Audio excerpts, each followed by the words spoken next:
And if you try to transition a child, you are guilty of child abuse, and every doctor, every nurse, every clinician that is helping that is culpable in that crime.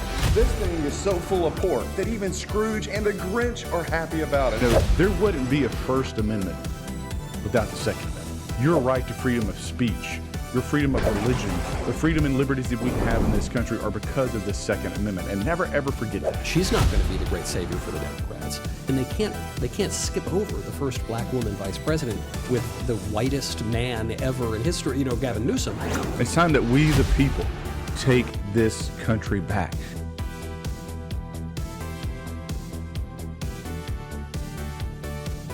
Well, hello and welcome to this 24th episode of Restoring the Republic, and welcome to the 119th Congress. There's a lot going on.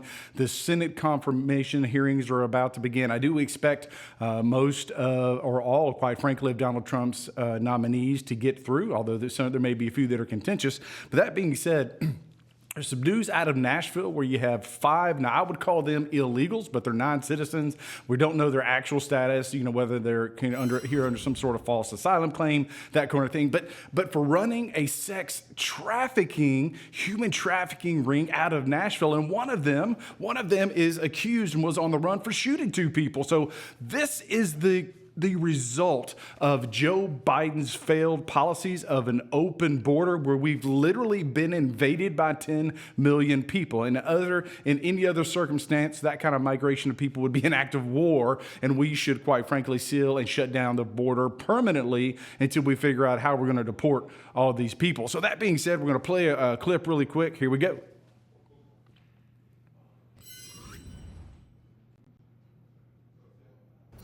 Okay, Metro Police joined state and federal agents this morning to serve a federal warrant at a home in Antioch. It's their latest takedown in a year-long human trafficking investigation.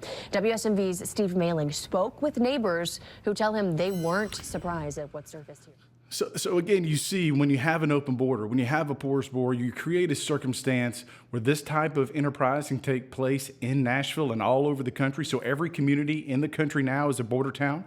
I've said that once, I've said it before, and you see it firsthand right there. And so you have all of these victims, no telling how many people, how many other crimes have been committed, which is why we've got to secure the border and why we have to start deporting individuals. Look, so I've reintroduced some of my bills. One of them is the Send Them Back Act, which would trigger the largest deportation in American history. And quite frankly, I know it's going to be messy.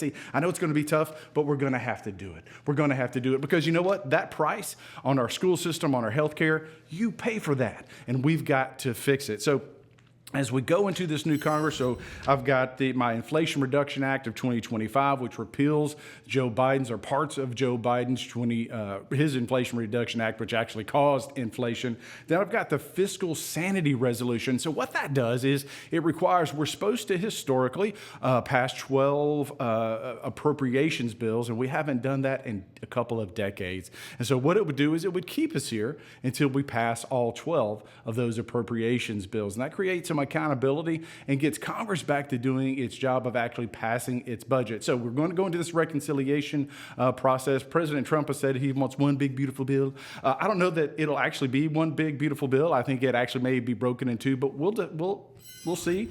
And then that being said, I am actually having dinner with the president tomorrow night. So I'm going to be going down to Mar-a-Lago, going to be spending some time with the president. And one of the things that I expect we'll talk about is this process that we're going to go through. Will it be 1? Will it be 2? My expectation is that if he wants something to move quickly, it'll have to be smaller and simpler and put some of those priorities in there, like securing the border. So with that, this is Congressman Andy Ogles. Have a great and blessed day. And for those of you that are going to be out in this weather, it's a lot of cold, a lot of snow out there or coming our way. So be safe. God bless, and we'll see you next time.